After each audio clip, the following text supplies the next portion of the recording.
আসসালামু আলাইকুম। দিশাস কুকবুকে সবাইকে স্বাগতম। সবার অনেক রিকোয়েস্টের একটা রান্না, এটা হচ্ছে ওটসের সবজি খিচুড়ি। আমি ব্লগে দেখাতে দেখাতে সবাই এত বেশি রিকোয়েস্ট করেছেন যে কবে দিবেন আপু, কবে দিবা দিশা। সো ফাইনালি আমি কিন্তু এটা রান্না করে আপনাদের সাথে শেয়ার করলাম। আশা করি আপনাদের ভালো লাগবে। আপনারা ভিডিওটা দেখবেন, দেখে যদি ভালো লাগে কমেন্ট করবেন। আবার আপনারা ট্রাই করার পরে যদি মজা লাগে খেতে, তাহলে সেটাও কমেন্ট করে জানাবেন। তাহলে চলেন আমি কিভাবে রান্না করেছি সেটা দেখে নিই। অনেক দিনের রিকোয়েস্টের একটা রান্না। আমি ওটসের খিচুড়ি খেতে অনেক বেশি পছন্দ করি। আমার ইচ্ছা করলো ভেজিটেবল ওটস খিচুড়িটা খাবো, যেটার জন্য আমি এখানে খুবই সামান্য পরিমাণে একটু পেঁয়াজ নিয়ে নিয়েছি। আপনারা লাল পেঁয়াজ, সাদা পেঁয়াজ, যে ধরনের পেঁয়াজ আছে বাসায় সেটাই ব্যবহার করতে পারেন। আমার কাছে হাতের কাছে লাল পেঁয়াজ ছিল, আমি লাল পেঁয়াজটাই হাফ কেটে দিয়েছি, পুরো একটা না হাফ। আর এখানে আমি চিকেন ব্রেস্টটাকে ছোট ছোট চিকন করে কেটে নিয়েছি। এটা আগে ম্যারিনেট করা ছিল, আদা রসুন পেস্ট, আপনার গরম মশলার গুঁড়া, জিরা, ধনিয়া, হলুদ, মরিচ সব কিছু দিয়ে এটা মাখাই 10 মিনিট রেখে দিয়েছিলাম। সেটাই আমি ছোট ছোট করে কেটে এখানে দিয়েছি। এরপর এখন আমি দিব তেলটা খুবই সামান্য পরিমাণে দিব। এখন আমি এটা হচ্ছে একটু ভেজে নিব পেঁয়াজ আর তেলের সাথে।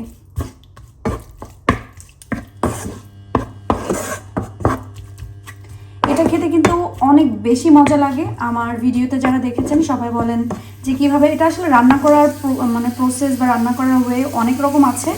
আমি ঝটপট যখন খেতে ইচ্ছা করে ঝটপট কীভাবে রান্না করি সেটা আপনাদেরকে দেখাচ্ছি। আর এই চিকেনটা কিন্তু আমার হচ্ছে ম্যারিনেট করে রাখাই থাকে ফ্রিজে, একদিন পর পর আমি রাখি, কারণ আমার বাসায় এটা অনেক বেশি চলে। বাট আপনারা যেদিন বানাবেন তখনই যদি মাখায় রাখতে চান তাহলে অন্তত 5-10 মিনিট আগে এটা মাখালে হবে। তো এটা আমি একটু ভেজে নিই। একটু ভাজার পরে যখন কালারটা চেঞ্জ হয়ে আসবে তখনই আমি দিয়ে দিব হচ্ছে এখানে ভেজিটেবল। আমি ফ্রোজেন ভেজিটেবলটা ব্যবহার করছি, আপনারা ফ্রেশটা ব্যবহার করতে পারেন। আমি নর্মালি সবসময় হচ্ছে ফ্রেশটাই ব্যবহার করি। আজকে যেহেতু আমার এখনই খেতে ইচ্ছা করছে, ফ্রিজে যেটা ছিল সেটা দিয়েই ব্যবহার করছি, বাট টেস্টের কিন্তু কোনো কমতি হবে না। তো আমি এখানে চিকেন আর সবজিটা একটু ভেজে নিব। এই পর্যায়ে ভাজার সময় আমি দিব হলো একটু লবণ আর দিয়ে দিব হলো একটু ব্ল্যাক পেপার।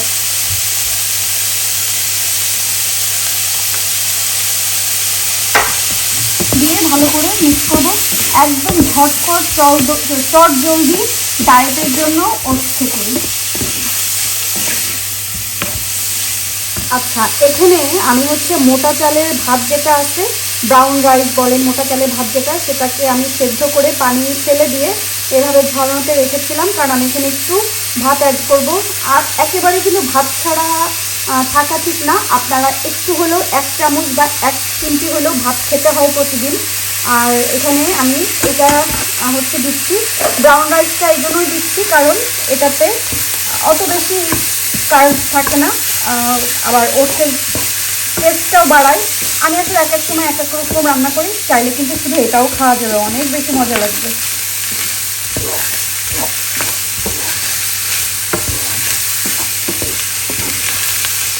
আপনারা কিন্তু একেবারে মানে 1 থেকে 2 মুঠ ভাত রান্না করা ভাতটাই দিবেন, পানি ফেলে নেবেন জাল দিয়ে। 1 থেকে 2 মুঠ ভাত দিবেন। আমি এখানে আমার পরিমাণ যতটুকু লাগে আমি হচ্ছে ততটুকু দিয়েছি, কারণ এখানে আমরা 2 জন খাবো, আমি এবং আপনাদের ইব্রাহিম ভাই, সেই হিসাব করে আসলে আমার সব জিনিসপত্রগুলো দেওয়া। একটু ভাজা হয়ে গেছে ভাতের সাথে। এখন যেটা করবো সেটা হচ্ছে আমি কিন্তু এখানে অর্গানিক, আপনাদেরকে প্যাকেট দেখাই দিই, আমি এখানে যে অর্গানিক ওটসটা ব্যবহার করছি। পুরা এই যে এই বাটির 1 বাটি দিয়েছি,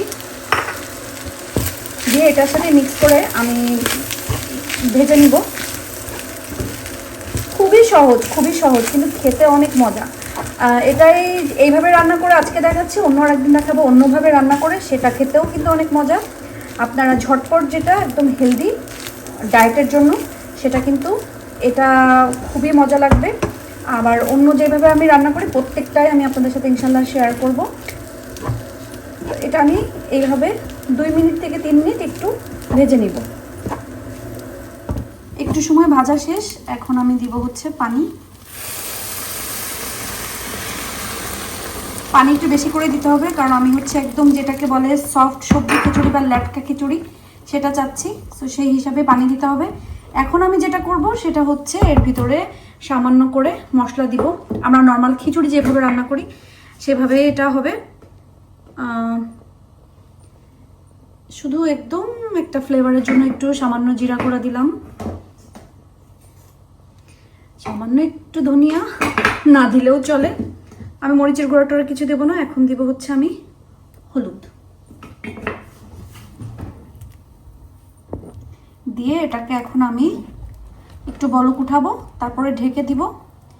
ঢেকে আস্তে জালে রান্না করব, এটা একদম সফট না হওয়া পর্যন্ত, ল্যাটকা ল্যাটকা না হওয়া পর্যন্ত।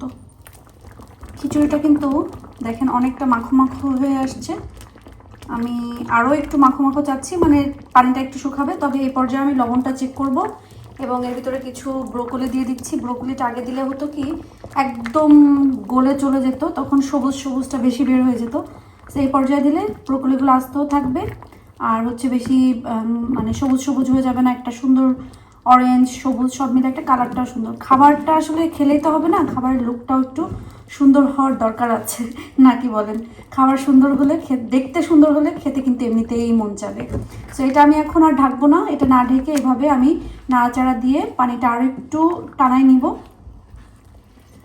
খিচুড়িটা কিন্তু হয়ে আসছে, ওটসের খিচুড়িটা বেশ টেনে আসছে। দেখেন দেখতে কিন্তু আমি জানি না আপনাদের কাছে কেমন লাগছে, বাট বিশ্বাস করেন এভাবে আপনারা একটু রান্না করে খেয়ে দেখবেন, আপনাদের মনের যেই মানে তৃপ্তিটা ডায়েটের সময় মিটে না, মানে মনে হয় যে আল্লাহ কি খাইনি কি খাইনি, এটা খেলে আপনাদের সেই জিনিসটাও চলে যাবে। দেখতে সুন্দর, খেতে অনেক মজা। তবে হ্যাঁ, এটাতে একদম লাস্ট যে ইনগ্রিডিয়েন্টসটা আমি ব্যবহার করব সেটা হচ্ছে আমি এখানে 1 চামচ মতন ঘি অ্যাড করবো। এই জন্য কিন্তু প্রথমে আমি তেলটা খুবই কম দিয়েছিলাম। আমি এখানে একদম খাঁটি গাওয়া ঘিটা ব্যবহার করছি, সেটা দিয়ে আমি এটা নাড়াচাড়া করে চুলাটা অফ করে দিব। এই যে এত সুন্দর একটা ঘ্রাণ বের হয়েছে, কি বলবো। আপনারা প্লিজ এটা রান্না করে খাবেন, এটা ট্রাই করবেন, ট্রাই করে আপনাদের কেমন লেগেছে সেটা কমেন্ট করে জানাবেন। আমি সবসময়ই বলি দিশাস কুকবুকটা আসলে আমার শখের রান্নার জায়গা। অনেক সময় আসছে আমি নিজেও রান্না ভুলে যাই, কারণ ঝটপট অনেক সময় অনেক কিছু রান্না করি, সেটা খেতে অনেক বেশি মজা হয়। তো সেই জিনিসগুলো বা সেই মেমোরিটা ধরে রাখার জন্যই আমার এই রান্নার চ্যানেলটা। আমি হচ্ছে এখানে আমার শখের রান্নাগুলো দিই, সাথে আপনাদের সাথে একটু শেয়ার করি। তাই যে আমার ঝটপট ওটসের সবজি খিচুড়ি তৈরি হয়ে গেল। ট্রাস্ট মি, ডায়েটের জন্য কিন্তু এটা অনেক অনেক ভালো একটা খাবার, অনেক মজার একটা খাবার। আপনারা চাইলে কিন্তু ভাতটা স্কিপ করতে পারেন। আমি মাঝে মাঝে ভাত দিই, মাঝে মাঝে ভাত দিই না, তবে একেবারেই কিন্তু ভাতটা অ্যাভয়েড করা ঠিক না। আপনারা মাঝে মাঝে একটু ভাত দিয়ে খাবেন, মাঝে মাঝে শুধু ওটস দিয়ে খাবেন। এটা আজকে আমি এভাবে রান্না করে দেখালাম। আমি অন্য অন্য আরও অনেকভাবে রান্না করি, সেটাও আপনাদের সাথে ইনশাল্লাহ শেয়ার করবো যে সেটা আমি কিভাবে রান্না করি। তো আজকের মতন এ পর্যন্তই। সবাই ভালো থাকবেন, সুস্থ থাকবেন। আল্লাহ হাফেজ।